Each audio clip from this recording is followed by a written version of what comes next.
Bismillahirrahmanirrahim. Assalamualaikum warahmatullahi wabarakatuh. Innal hamdalillah nahmaduhu wa nasta'inuhu wa nastahdihi wa nastaghfiruh wa nu'minu bihi wa natawakkalu alayh wa na'udzu billahi min shururi anfusina wa sayyiati a'malina. Man yahdihillahu fala mudilla lahu wa man yudlil fala hadiya lahu. Asyhadu an la ilaha illallah wahdahu la syarika lah wa asyhadu anna Muhammadan abduhu wa rasuluh.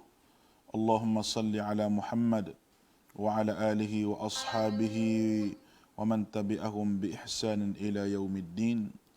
Ala Allahi tawakkalna. Allahumma faqihna fid din wa 'allimna at-ta'wil wahdina ila sawa'is sabil. Rabbana zidna ilman warzuqna fahma. Alhamdulillah, bersyukur pada Allah Subhanahu wa taala dengan limpah kurniaan nikmat daripada Allah, kita dapat bersama-sama pada hari ini bagi menyambung lagi perbincangan kita berkenaan dengan cara syaitan menipu manusia. Saya telah sebut kemarin cara syaitan menipu manusia, kita telah sebut beberapa perkara, iaitu dengan menggelincirkan daripada jalan untuk ke syurga dan dengan menyesatkan daripada jalan yang lurus, dan juga melahirkan adawat wal baghdha, melahirkan permusuhan dan perbalahan di kalangan manusia. Dan saya telah sebut kemarin itu sudda anis sabil, menyekat orang daripada mengingati Allah, daripada berpegang di atas jalan Allah Subhanahu wa taala. Itu merupakan cara-cara syaitan menyesatkan manusia. Dan syaitan ini makhluk yang tidak duduk, orang panggil tak duduk diamlah di atas apa yang manusia lakukan.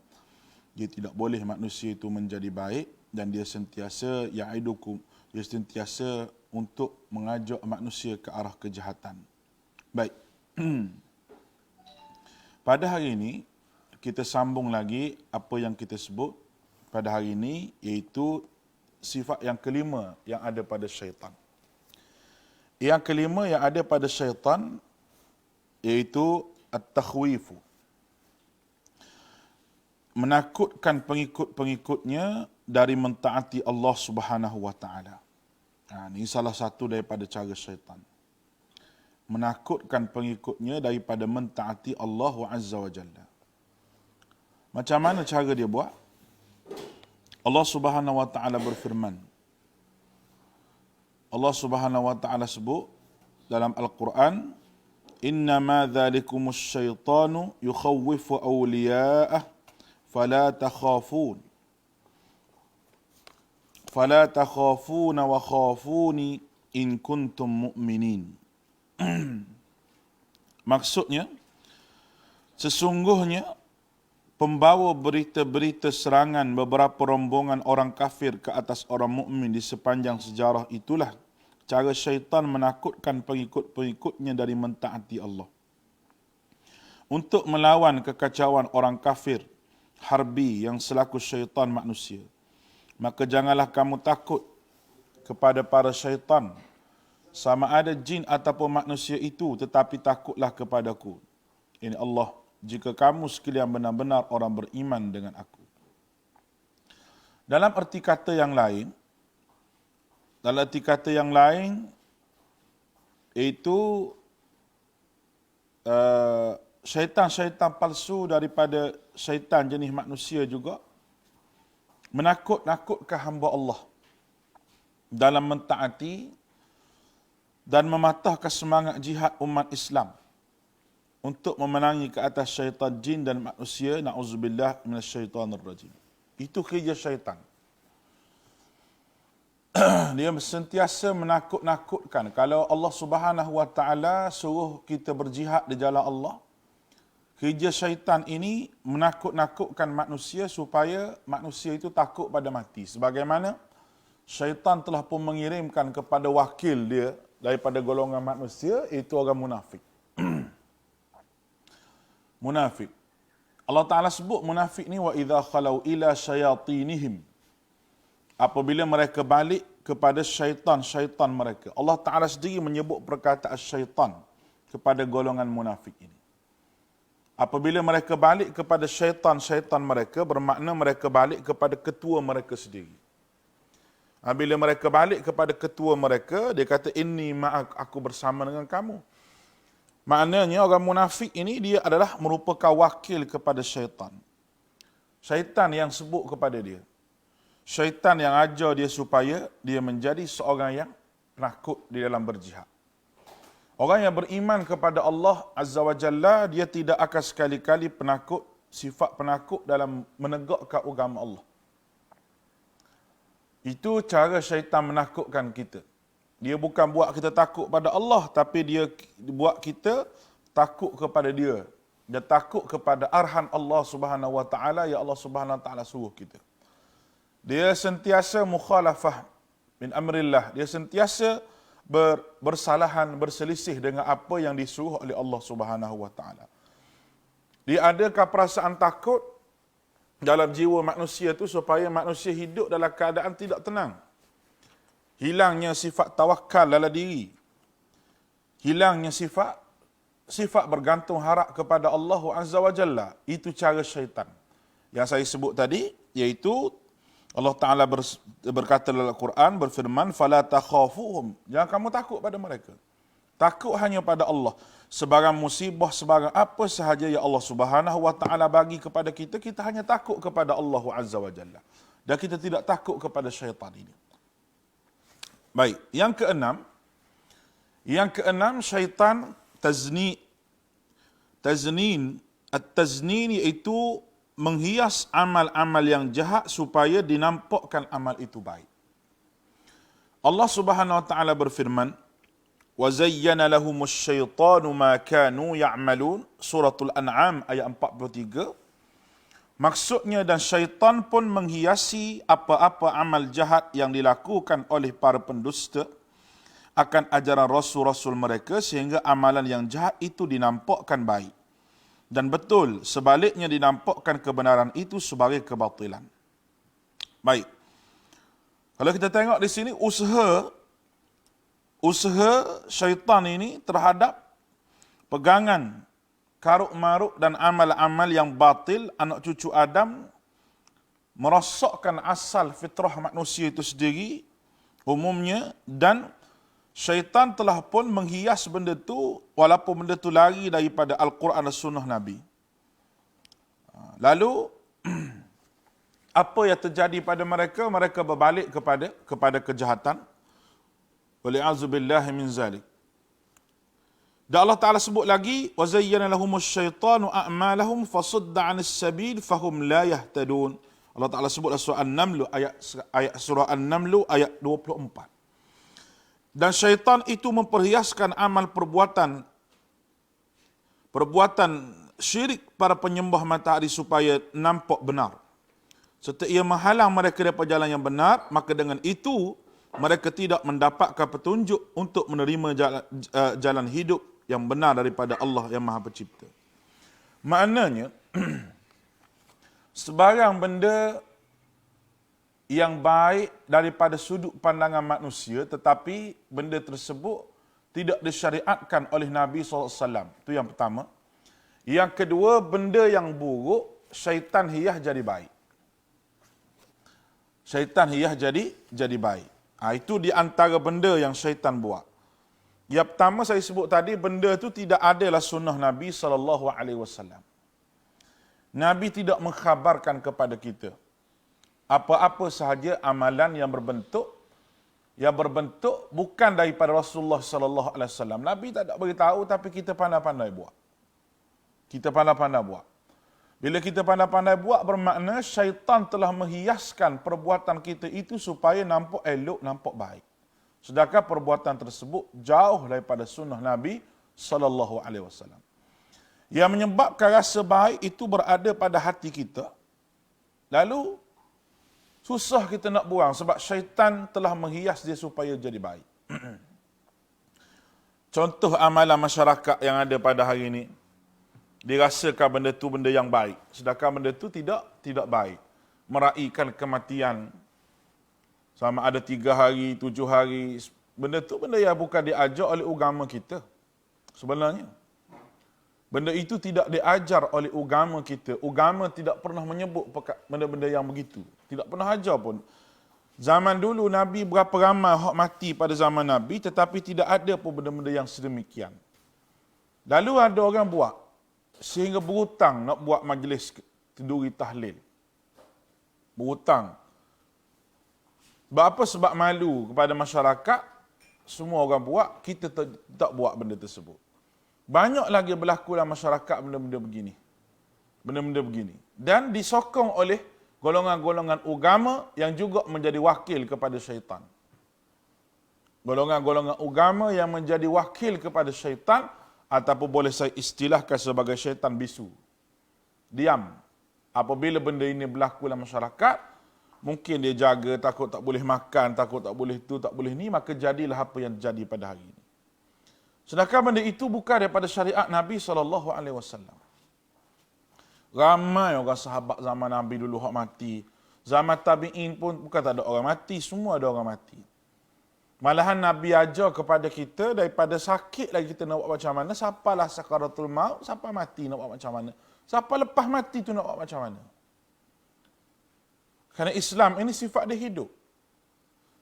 Tetapi syaitan telah pun menghiaskan benda tersebut supaya jadi baik, jadi elok, jadi molek benda tu, menyebabkan kita rasa bahawa kalau tak buat tu rasa serba salah. Ini semua berbentuk tipu daya syaitan yang syaitan telah menipu kita terlalu banyak. Sebab itu muslim-muslimah yang dirahmati oleh Allah Subhanahu wa taala, itu amal yang berbentuk agama yang dihiaskan oleh syaitan. Macam juga orang duk puasa 3 bulan, 3 bulan orang puasa Rejab, Sya'ban, Ramadan ialah wajib puasa dah. Rejab, Sya'ban dia puasa. Puasa dia siang malam. Sebab apa dia rasakan bahawa benda tu benda yang baik? Memang puasa tu baik. Tetapi puasa sedemikian tidak diajar oleh Nabi SAW. Bagi orang yang minat berpuasa ni, Nabi telah bersebut afdalus saum saumu Dawud wa yuftiru yauman wa tasumu yauman. Sebaik-baik puasa, puasa Nabi Daud. Seafdal puasa Nabi Daud. Itu bagi orang yang minat puasa. Yuftiru yauman wa tasumu yauman. Dia berpuasa sehari, dia berbuka sehari. Dia puasa sehari, dia tak berpuasa sehari. Sepatutnya kalau kita nak berpuasa, kita ikut hak Nabi lah. Tapi tidak. Syaitan mari rasa sedaplah jiwa kita. Syaitan mari rasa enaklah jiwa kita. Maka syaitan buat begitu. Musim Isra' Mi'raj baru ni. Musim Isra' Mi'raj. Nak baca cerita Isra' Mi'raj tu tak apalah. Yang kita rasa apa ni tidak baiknya, dan memang benda tu tak baiklah apabila menceritakan Isra' Mi'raj bukan daripada hadis Nabi SAW. Itu perkara yang bahaya. Menceritakan Isra' Mi'raj bukan daripada hadis Nabi SAW. Boleh kita katakan dia cerita tu benda yang palsu. Isra' Mi'raj tu betul, tapi dia cerita penambahan di dalam cerita-cerita yang ada dalam Isra' Mi'raj itu, yang menyebabkan cerita tersebut telah pun direka-reka. Lepas tu ada pula seorang ulama kita, dia kata macam mana Adam nak berjumpa dengan Hawa. Zaman dulu Adam pun telefon. Dia kata ada dah telefon zaman dulu. Tapi bukan telefon ni lah dia kata. Dia ambil tangan dia, Adam tu ambil tangan dia tulis tu, Hawa. Dia tulis. Lepas tu sampai tangan Hawa tu. Tengok tangan nama Adam, canggih zaman dulu. Saya dah tengok video tu, orang hantar pada saya semalam. Allah mengarut sungguh. Ustaz ni daripada selatan Thailand. Tapi dijemput ceramah merata lah di Malaysia ni. Orang duk panggil tuan guru lah. Tapi mengarut sakan. Ajar amalan-amalan yang tidak berlandaskan kepada sunnah Nabi SAW. Tidak landas pada sunnah Nabi SAW. Orang-orang yang nak video tu boleh PM saya, dengar dia punya mengarut dia. Tulis dia kata. Tulis kat tangan ni, Hawa, tulis gitu. Lepas tu cakap gitu. Dia kata sebab tu telefon sekarang gini, dia kata orang bercakap. Dulu pakai tekan-tekannya dia kata, sekarang ni orang bercakap gitu. Zaman dulu ada dah dia kata. Bukan zaman sekarang je. Dia ambil cerita tu di mana wallahu alam. Dia kata sebab tu Yahudi duk buat dia kata. Dia kata Yahudi buat. Jadi kita duk guna hak Yahudi ni. Kita duk guna hak Yahudi boleh buat live malam ni. Pagi ni. Nah, ni hak Yahudi duk buat tu, Yahudi duk buat ni. Bapa orang Islam, harap orang Islam menjadi pengguna, bukan menjadi pencipta. Zaman dulu Islam menjadi pencipta. Itu hebatnya orang Islam. Hebat macam mana? Gunakan senjata yang musuh Islam bagi untuk lawan dia balik. Kalau kita kata telefon ini sebagai senjata syaitan, senjata Yahudi nak lawan kita. Dan kita guna balik senjata yang dia buat ni untuk lawan dia balik. Yang jadi masalah sekarang ni, apabila kita itu hidup dalam keadaan guna senjata dia, senjata tu juga menikam diri kita. Itu masalah. Ada handset penuh dengan hiburan, penuh dengan lagu, ada TV di rumah, tengok movie, ada laptop, tengok benda yang tidak elok. Semua ini adalah benda yang Allah Ta'ala beri kepada kita. Kalau kita boleh buat baik, kita boleh buat elok. Telefon Allah Ta'ala bagi. Facebook tu terang-terang lah, Yahudi buat tu. Bapak kafir dia punya tokel dia. Nah, tapi kalau kita gunakan dengan cara yang baik, dia jadi sebagaimana apa yang jadi pada hari ini. Kita boleh sebar dakwah, kita boleh beritahu benda betul, tetapi kita gunakan senjata yang musuh beri kepada kita itu dengan cara yang bukan daripada cara agama, nescaya dia akan jadi rosak. Sebarkan keaiban orang, masuk gambar benda-benda yang pelik-pelik, masuk gambar yang tidak senonoh, membuka aurat dan sebagainya, sebar fitnah, ribah, mengumpat dan sebagainya dalam Facebook. Dia jadi berjayalah musuh Islam cipta benda tu kalau kita kata benda tu hak musuh Islam. Instagram ke, Twitter ke, apa saja tu semua ciptaan Yahudi belaka, ciptaan kafir belaka. Tetapi kita gunakan benda itu untuk lawan dia balik sebagai senjata. Itu cerdiknya orang Islam yang cerdik. Tapi orang Islam yang terpedaya dengan tipu daya musuh-musuh Islam, dia akan hanyut. Dan ramai yang hanyut, nak mana yang memanfaatkan betul-betul guna betul-betul apa yang kita sebut sebagai media yang ada, kecanggihan teknologi yang ada pada hari ini. Baik. Lalu, itu firman Allah yang pertama. Yang kedua, dalil kepada dia tu hiaskan kita, iaitu وَزَيَّنَ لَهُمُ الشَّيْطَانُ أَعْمَالَهُمْ. Syaitan menghiaskan amal kita, kerja buat kita, supaya nampak baik, fasudda 'anis sabil, dan mereka tidak mendapatkan, maka dengan itu mereka tidak mendapatkan petunjuk untuk menerima jalan hidup yang benar daripada penciptanya. Hidup dalam keadaan tidak mendapat petunjuk daripada Allah Subhanahu Wa Taala. Allahu Akbar. Hiduplah keadaan tidak dapat petunjuk ni, manusia nak hidup macam mana? Manusia perlu ke Allah Taala. Manusia perlu ke Allah dalam kehidupan dia. Sama ada untuk buat apa sahaja, dia perlu ke Allah Subhanahu Wa Taala. Mengurus dan mengaturkan cara hidup dia. Apabila manusia dilepaskan oleh Allah mengikut cara manusia sendiri, maka manusia akan tidak jumpa jalan yang benar dan jalan yang betul untuk balik kepada Allah Azza wa Jalla. Dan firman Allah Ta'ala lagi, وَزَيَّنَ لَهُمُ الشَّيْطَانُ أَعْمَالَهُمْ فَصُدَّ عَنِ السَّبِيلِ وَكَانُوا مُسْتَبْصِرُونَ. Juga sama dengan firman ayat di atas, cuma ayat di atas 24, ayat yang bawah ni ayat 38 surah Al-Ankabut. Iaitu wazayyana lahumus syaitan, syaitan menghiaskan amal kamu, fasudda 'anis sabil, dan mereka itu menghalang daripada jalan yang benar, tetapi belakang dia lain. Ke depan dia tu fahum la yahtadun, mereka tidak dapat hidayah. Ayat Al-Ankabut ni wa kanu mustabsirun. Allah Taala sebut iaitu dan menghalang mereka daripada jalan-jalan yang dibawa oleh rasul-rasul, sedangkan mereka mempunyai akal dan pandangan yang bijak. Maknanya kalau manusia ni guna akal yang bijak, guna pemikiran yang Allah Subhanahu Wa Taala bagi, dia tidak akan jadi sesat. Dia tidak akan jadi sesat. Yang jadi masalah apabila manusia itu menggunakan akal yang tidak betul.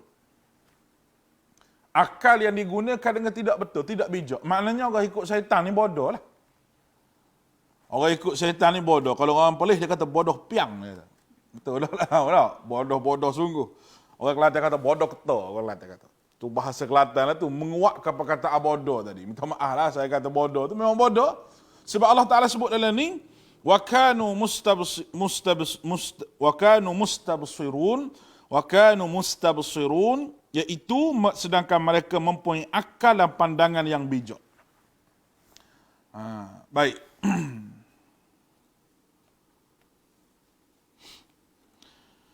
Akal yang bijak seorang manusia tidak berguna. Tidak berguna langsung kalau tidak dijadikan asas untuk menerima agama ini. Sebab apa?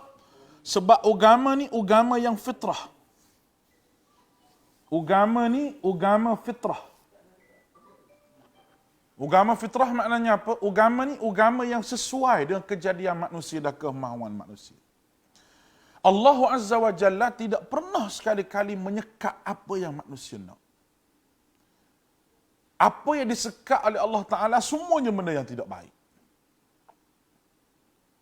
Apa yang kita tengok pada hari ini, seluruh dunia melaungkan kebebasan.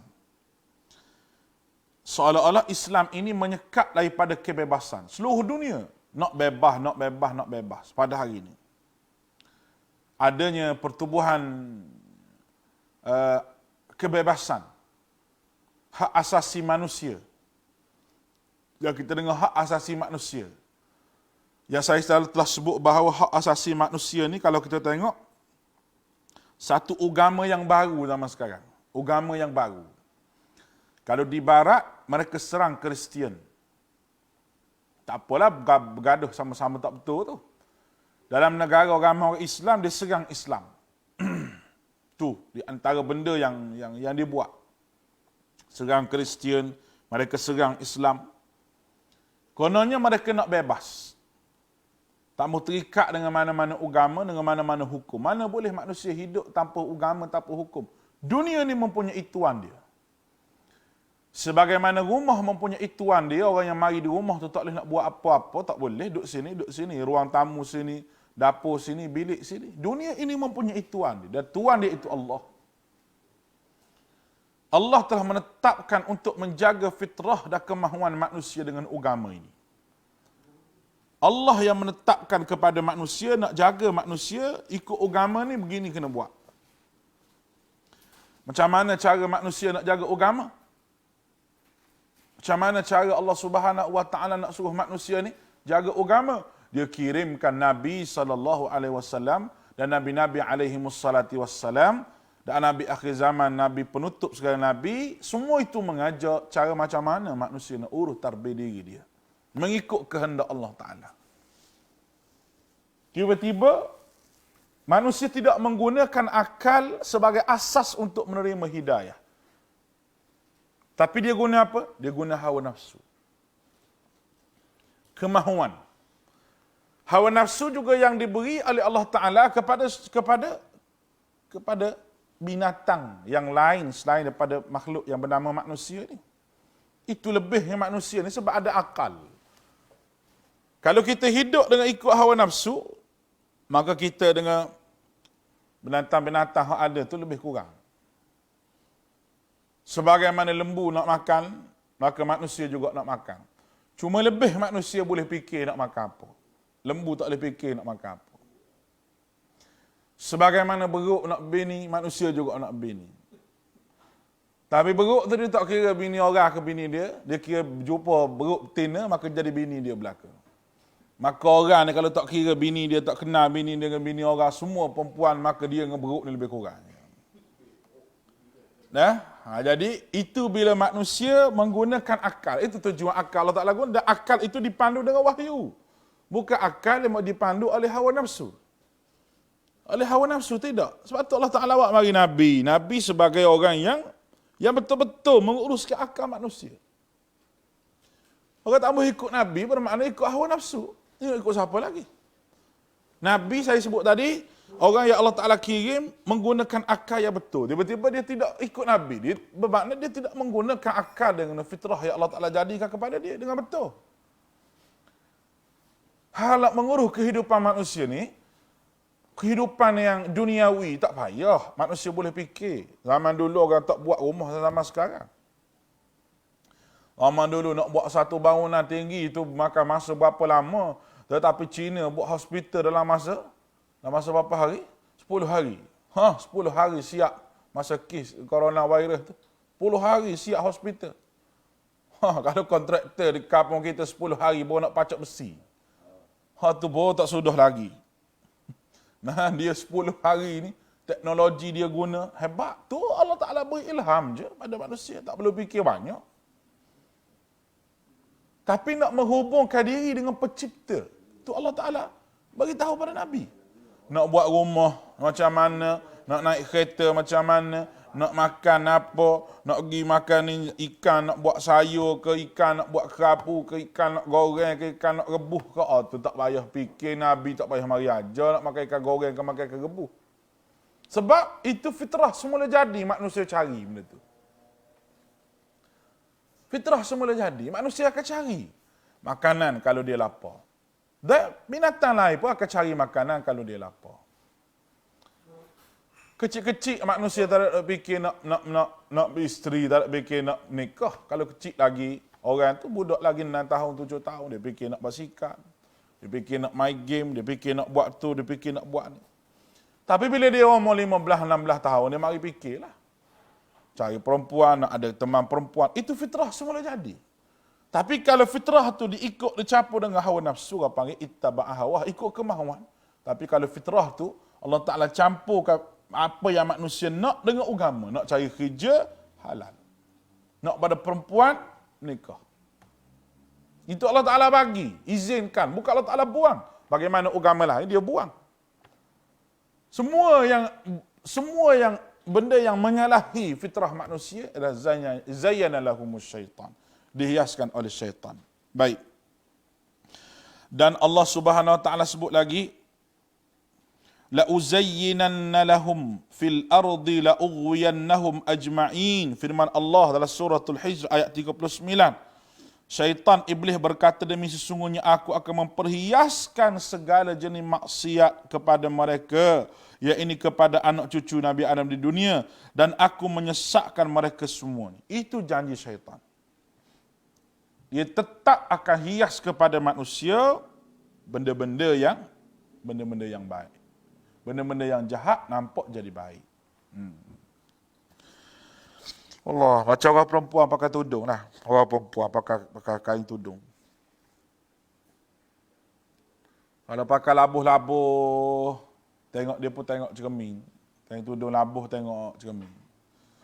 Syaitan pun kata pakai apa labuh-labuh, macam kain semayang, dia kata. Bukan fashion zaman sekarang. Fashion orang tua-tua. Kalau mau pakai labuh gini nampak macam orang tua, dia kata. Dia pun angkat sikit tudung dia tu. Tudung dia tu dia angkat sikit sampai nampak dada. Sampai nampak bahu. Itu masalah orang zaman sekarang pakai tudung. Dia mestilah depan ni menutup dada dia ni. Hak tepi ni menutup bahu sikit. Paling kurang lah tu kalau nak lagi pakai tudung labuh. Tapi syaitan kata nampak tua pakai begitu. Nampak tua. Lalu dia pun keluar, nak keluar rumah, dia pun make up. Make up, ya Allah. Lembu tengok bergerak. Kalau tu Iman tengok tak tahu lah. Lembu tengok bergerak. Mukanya merahnya, gincunya, macam-macam lah. Dia letak muka dia. Syaitan pun tengok, nampak dia tu, lawa ni. Dia tengok di cermin. Syaitan duduk depan cermin tu. Bagi tahu dia, segak dia kata. Okey dah ni. Tapi duduk di rumah, satu bedak pun tak pakai letak di muka. Suami tengok pun jemu. Nah, tak ada make up langsung di muka. Suami tengok pun jemu. Nah, tu masalah besar. Kerana ditipu oleh syaitan. Allah Ta'ala pesan pada perempuan ini, wala tabarrujna tabarrujal jahiliyah. Jangan kamu berlebihan bertabarruj dalam apa sahaja, baik pakaian, baik make-up, sebagaimana tabarrujnya berlebihannya orang jahiliyah. Perkataan jahiliyah dalam Quran ni ada 4 ke ada 5. Di antara ayatnya wala tabarrujal jahiliyah. Ada 2, 3, 4 ayat lagi. InsyaAllah kita akan bincang berkenaan dengan perkataan jahiliyah yang dinisbahkan oleh Allah SWT dalam Al-Quran untuk ada benda-benda yang tertentu. Di antaranya tabarruj. Di antaranya iaitu menyesakkan jalan. Itu semua panggil jahiliyah. Dan jahiliyah ni, kita panggil jahiliyah ni orang yang bahasa kita jahiliyah ni kita kata orang tak tahu apa. Jahiliyah bukan perkataan jahiliyah dituju kepada orang jahiliyah kerana dia syirik pada Allah. Kerana dia syirik pada Allah Ta'ala dan dia tidak mahu mengikut jalan agama yang betul. Maka dia disebut sebagai jahiliyah. Bukan kerana dia tu tak tahu apa, dia orang badui, Arab memanglah badui. Tu silap faham makna jahiliyah. Kita kena rujuk pada Quran apa makna jahiliyah tu. Baik. Satu lagi, Allah Ta'ala sebut, firman Allah Ta'ala, afaman zuyyina lahu su'u amalihi fara'ahu hasana. Surah Fatir ayat yang ke-8. Maka apakah engkau tidak fikir mengenai orang-orang yang diperelokkan kepada amal yang jahat oleh syaitan. Lalu ia nampak perkara yang jahat menghiaskan dirinya, perkara yang jahat itu dinampak olehnya baik. Siapa ni? Golongan yang ditipu oleh syaitan. Dia nampak perkara jahat tu baik. Baik. Perkara jahat ni, maksiat. Orang nampak pun jahat, dan orang yang buat perkara jahat ni, dia mudah nak tinggal sebab dia tahu jahat. Cuma dia ikut hawa nafsu. Yang jadi masalahnya perkara jahat, tapi orang tu rasa baik. Ia berbentuk ibadah dan benda bid'ah yang kita buat. Itu paling susah untuk manusia tinggal. Betul, paling susah. Contoh kita sebut tak? Hari Jumaat. Lepas orang azan, kita semayang. Kalau azan 2 kali lah. Azan 2 kali, lepas azan, kita semayang. Kita di Malaysia ni nak amal mazhab Syafi'i. Mazhab Syafi'i, dia azan awal lagi. Kalau nak amal mazhab Syafi'i, buat betul-betul lah. Kalau Jumaat pukul 1.30, sejam sebelum tu 12.30 dia azan. Dia azan lah, masa tu boleh sembahyang sunat. Nak sembahyang sunat apa pun boleh masa tu. Sembahyang lagi. Tak apa, tak ada masalah. Lepas tu bila khatib naik atas mimbar Jumaat, orang azan Zuhur, khatib naik atas mimbar, lepas tu orang azan Zuhur. Orang azan Jumaat, orang azan masuk waktu Jumaat masa tu, orang pun azan. Khatib pun naik, tak boleh sembahyang sunat dah masa tu. Tempat kita ni pelik. Waktu Zuhur, dia pun azan. Dia pun sembahyang sunat. Sembahyang sunat apa, kita pun tak tahu tu. Sembahyang sunat tu sembahyang sunat apa? Kalau nak ikut mazhab Syafi'i, kalau kita kata nak ikut Syafi'i, azan 2 kali kita kata. Ikut tak apa, tapi azan lah awal. 12.30 azan sekali. Lepas tu 1.30 macam kita duduk di Mekah, Madinah. Memang dia azan 2 kali. Tapi dia azan sejam sebelum masuk waktu. Bagi mengingatkan orang ni, sejam lagi nak masuk waktu. Lepas tu orang pergi masjid ramai-ramai. Itu baru betul. Kalau lebih teruk lagi, bunyi jam dia pun bangun naik semayang. Dia panggil semayang hormat pada jam loceng. Nak niat macam mana? Usalli macam mana nak niat? Kalau usalli tu lah. Hormat pada jam loceng. Hal tu lagi sakat. Tak boleh tinggal. Tinggal yang tu bergaduh, berkelahi tinggal hal tu. Macam nak bergocah, macam nak bertumbuk. Sebab apa?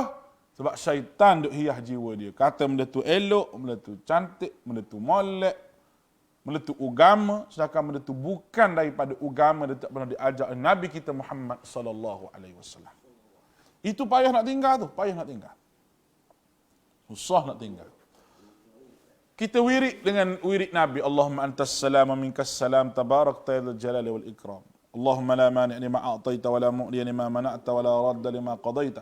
Kalau kita baca lepas-lepas daripada waktu solat tu lah, kita sakan. Ambil lagi fa inna rabbana bis salam wa akhirna tarus salam. Banyak lagi kita sambung Sambung baca Fatihah. Tak ada riwayat pun Nabi baca Fatihah sebagai wirid kita lepas pada solat. Tidak ada riwayat. Ayat kursi ada. Fatihah tidak ada. Kita duk baca tu bertahun baca. Salah ke baca? Tidak salah baca Fatihah, bila-bila pun boleh baca Fatihah. Tetapi lepas pada semayang Nabi baca ni. Macam orang katalah, kita nak baca 100 kali subhanallah lepas semayang. Kita kata boleh ke tak? Tak boleh sebab Nabi baca 33. Kita kata dah sebab apa buat lebih tak boleh ke? Nak lebih macam mana? Kalau lebih tu lebih baik, Nabi tidak akan menetapkan berapa banyak sebagaimana istighfar. Nabi kata istighfarlah kamu. Aku beristighfar 70 kali. Maknanya Nabi suruh dulu. Nabi kata aku 70 kali. Riwayat kata 100 kali. Tetapi Nabi tak kata bacalah istighfar kamu 70 kali. Itu berbentuk arahan daripada Nabi. Tapi bila Nabi itu sendiri sebut bahawa aku istighfar banyak ni, Nabi tidak suruh. Nabi suruh awalnya istighfar. Lepas tu Nabi kata aku istighfar. Itu menyebabkan istighfar tu nak berapa pun boleh. Abu Hurairah dari riwayat kata dia istighfar 12,000 kali sehari. Banyak mana pun tak apa. Tapi lepas pada semayang, hak ni zikir dia. Maka kena ikut ni. Tambah lagi nak suruh sedap. Semua itu adalah tipu daya syaitan. Perhiasan syaitan yang menghias diri kita. Allahu Akbar. Banyaknya manusia, jenis orang yang nak buat amal, tidak ikut sunnah Nabi SAW, tapi hakikatnya ditipu oleh syaitan. Baik. Yang ketujuh, kerja syaitan iaitu ibda'ul aurah, mendedahkan aurat. Ibda'ul aurah, mendedahkan aurat dan kemaluannya. Allah Subhanahu wa taala berfirman, "Fawaswasa lahumas syaitan liyubdiya lahuma ma wuriya anhuma min sawatihima." Surah Al-A'raf, Allah Taala sebut dalam suratul A'raf ayat yang ke-20. Baik.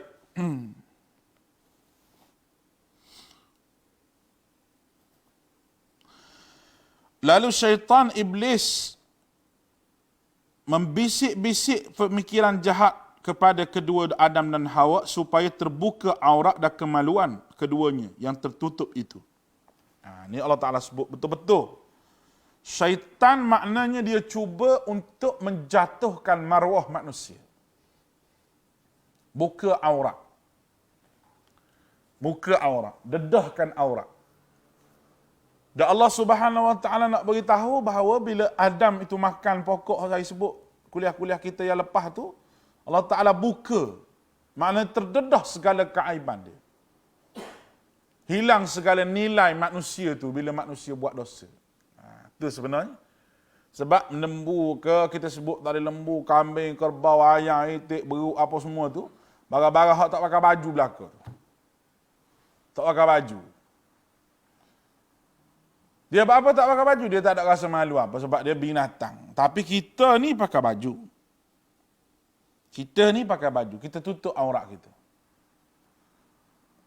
Allah Ta'ala bila Adam itu digoda oleh syaitan dan Adam dan Hawa juga, maka Allah Ta'ala buang segala pakaian dia. Usaha sendirilah nak pakaian macam mana. Dia ambil daun-daun tu katanya diletak macam mana. Masa tu nak tutup tak ada lagi. Ambil begitu, pakai. Bermaknanya, apabila manusia ni buat perkara yang Allah Ta'ala larang, dan dia ikut-ikut, maka nilai manusiawi itu tidak ada lagi. Itulah jadi sama dengan binatang. Dan Allah Ta'ala telah sebut dalam Quran, وَلَقَدْ زَرَعْنَا لِجَهَنَّمَ كَثِيرًا مِنَ الْجِنِّ وَالْإِنسِ. Aku nak penahkan neraka itu daripada manusia dan jin. لَهُمْ قُلُوبٌ لَا يَفْقَهُونَ بِهَا. Yang ada pemikiran tapi tidak mahu fikir. Walahum a'yunun la yubsiruna biha. Ada mata tidak mahu melihat. Walahum a'yunun la yubsiruna biha walahum adhanun la yasma'una biha. Telinga tak mendengar. Ulaika kal an'amu bal hum adall. Mereka itu ibarat binatang ternakan, malah mereka sesat lagi. Ada otak tak mahu fikir, telinga tak mahu dengar, mata tak mahu melihat, tak mahu mendengar. Semua sekali arahan Allah Ta'ala. Tidak mahu melihat kebesaran Allah Subhanahu Wa Taala. Kal an'am, kamu ini ibarat binatang yang orang pelihara yang boleh dimakan itulah. Lembu kambing, balhum adal, sesak lagi daripada itu. Nauzubillahi min zalik. Betapa teruknya manusia yang ditipu oleh syaitan itu, Allah Subhanahu Wa Taala sebut kepada dia. Baik. Yang last sekali hari ini, yang ke-8, kita akan sambung lagi pada esok. Yang ke-8 iaitu taghyiru khalqillah, mengubah kejadian atau agama Allah. Baik, firman Allah Ta'ala, وَلَآمُرَنَّهُمْ fala yughayyirunna khalqallah wa ma yattakhidhis syaitanu waliyan min dunillahi faqad khasira khusranan mubina. Surah An-Nisa ayat 119, yang bermaksud syaitan berkata, aku akan tetap memerintahkan mereka itu, iaitu anak Adam, supaya mengubah ciptaan Allah.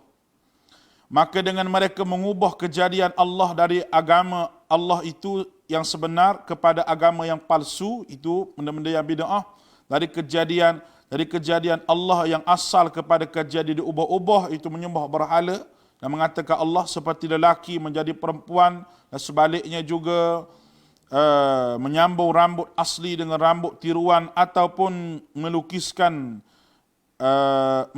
kulitnya dengan tatu warna yang masuk sehingga ke dagingnya, yang menukar jantina dan sebagainya. Dan sesiapa yang mengambil syaitan, wa may yattakhidhis syaitan, menjadi pemimpin untuk dia ditaati selain daripada Allah, sesungguhnya rugilah ia dengan kerugian yang terang. Ini juga mengubah kejadian Allah Subhanahu wa taala. Kita tidak dibenarkan untuk mengubah kejadian yang Allah Ta'ala bagi kejadian itu yang baik kepada kita. Kita kena terima bahawa Allah Subhanahu Wa Ta'ala jadikan kita. Lelaki kena terima sebagai lelaki, perempuan kena terima sebagai perempuan. Itu yang pertama. Yang kedua, jangan kita mengada-adakan benda yang lain untuk menjadi sembahan selain daripada Allah Ta'ala. Kalau orang kita ni nampaklah sembah berhala semua, orang kita faham. Tetapi yang lebih bahaya lagi apabila manusia menyembah ideologi dia. Yang dia anuti itu lebih bahaya daripada sembah berhala lagi. Bila ada ideologi komunis dalam pemikiran, dia akan beriman kepada ideologi tersebut. Dia akan ikut, dan ketaksuban dan sebagainya, dia tak kira dah. Apa yang agama sebut, apa yang Quran sebut, hadis sebut, dia tak kira. Dia kira taksub pada pemimpin dia. Dia mentaati pemimpin dia lebih daripada mentaati Allah dan Rasul. Itu benda-benda yang teruk berlaku zaman sekarang lah. Mentaati taksub kepada seseorang sehingga tidak mahu menerima ajaran Nabi SAW kerana taksub kepada Tok Guru. Dan perkara ini berlaku dalam orang yang ambil tarekat dan sebagainya, perkara ini berlaku. Mereka lebih mengutamakan perkataan guru mereka berbanding perkataan yang disebut oleh Nabi SAW. Amat malang kerana mereka telah mengubah peraturan Allah Subhanahu Wa Taala. Allah Taala jadikan agama untuk mereka, untuk kita ikut, tetapi dia ubah nak jadi syirik itu sebagai ikutan dia. Dan orang yang mengubah jantina, ni perkara ni berlaku zaman sekarang. Perempuan nak jadi lelaki, lelaki nak jadi perempuan. Apa yang berlaku zaman sekarang merupakan bala kepada umat ini. Apabila umat ini tidak balik kepada agama Allah Subhanahu Wa Taala, itu bala yang besar. Itulah untuk pagi ini, dan saya nak sebut sikit, iaitu apabila kita diperintahkan lagi untuk berkurung dalam masa 2 minggu ni, ditambah lagi 2 minggu, sebulan. Dan kalau tak jadi lagi, dia tempoh semua sekali. Sebenarnya kalau nak redakan benda ni semua, kalau kita tengok negara-negara lain, iaitu 4, 5, 6 ataupun 7 minggu. Maknanya 4 minggu tu sebulan, 5, 6 tu sebulan lebih. Kalau kita tengok negara-negara yang boleh mengatasi benda ni dan mengawal pergerakan rakyat dia ambil masa dalam sebulan lebih. Jadi kita ditambah lagi 2 minggu. Apa yang saya nak pesan pada tuan-tuan sekalian, supaya tengoklah jiran masing-masing. Jiran masing-masing, imam-imam di kampung tu, tengoklah anak mukim masing-masing. Sama ada cukup makan ataupun tidak. Yang kita kesiannya apabila ada di antara kita yang kerjanya gaji hari. Gaji kerja hari, mungkin RM30 sehari, RM40 sehari. Bila berlaku begini, mereka terjejah teruk. Tak nak kerja apa. Yang lebih malang lagi, ada orang yang susah tu ikut ten tengah jalan. Dia tak nak buat kerja apa, nak kutip ten, polis marah memanglah. Nak kawal pergerakan ni. Lalu dia tu kerja jual ten, lepas tu sara anak-anak. Macam mana kehidupan dia? Susah. Kita memanglah, kita cukup keperluan, dan saya rasa 2 minggu lagi pun tak kering lagi, berahlah rumah kita tu, ada duit tu. Kerja dengan kerajaan dan sebagainya. Tapi bagaimana dengan jiran-jiran kita, orang kampung yang susah. Kita bantulah dia. Kita sama-sama mengharungi kesusahan ini dan ujian Allah Ta'ala bagi ini. Dan sama-sama kita taat. pada pemimpin. Pemimpin suruh duduk dalam rumah lagi, kita duduk dalam rumah lagi. Jangan kita bergerak ke mana-mana, nak pergi shopping, nak pergi bercuti, nak pergi apa, jangan. Nasib baiklah Thailand pun telah pun mengambil tindakan supaya duduk dalam rumah juga. Kalau tidak, kalau buka sempadan tu saya rasa orang Malaysia ni pakat pergi Thailand pula. Pergi bercuti. Orang Malaysia nak duduk rumah saja tak boleh. Sebenarnya banyak manfaat yang kita dapat dan banyak perkara yang kita dapat daripada duduk di rumah ni. Jadi saya harap supaya tuan-tuan semua lihatlah jiran-jiran, tanya khabar yang jiran kita makan apa, orang kampung kita tanya khabar. Supaya kita hidup dalam keadaan ukhuwah yang Islami, ukhuwah yang dibina oleh Nabi kita Muhammad sallallahu alaihi wasallam, sehingga orang Muhajirin yang datang daripada Mekah yang tidak ada apa-apa pun ditolong oleh orang Ansar. Jadi kita kena jadi orang Ansar, kita kena ada sifat orang Ansar dalam diri kita, supaya hidup kita ini, masyarakat kita, negara kita menjadi negara yang aman, negara yang betul-betul bertoleransi di antara semua kaum. Walaupun di sebelah kita tu China ke India ke, kita tanya dia makan apa. Kalau ada makanan sikit bagi kita, kita bagi cara sikit. Bukan nanti banyak baru bagi, tidak. Sikit bagi adalah salah satu daripada tutak agama. Janji kita bagi saja. Dan apabila kita nak keperluan sesuatu, maka kita pun pakat-pakat kongsi dengan kawan-kawan kita. Mungkin kita perlukan keperluan pada ketika ini. Nak tambah 2 minggu lagi adalah salah satu daripada benda yang menjadikan jiwa kita ni sengsara. Tetapi itulah sebenarnya yang terbaik untuk masalah menjaga nyawa kita. Duduklah dalam rumah dengan baik-baik, insya-Allah. Mudah-mudahan Allah SWT memberkati kita. Aku qouli hadza wa astaghfirullah azim li wa lakum wa fawwidu amri ila Allah innallaha basirun bil ibad. Assalamualaikum warahmatullahi wabarakatuh.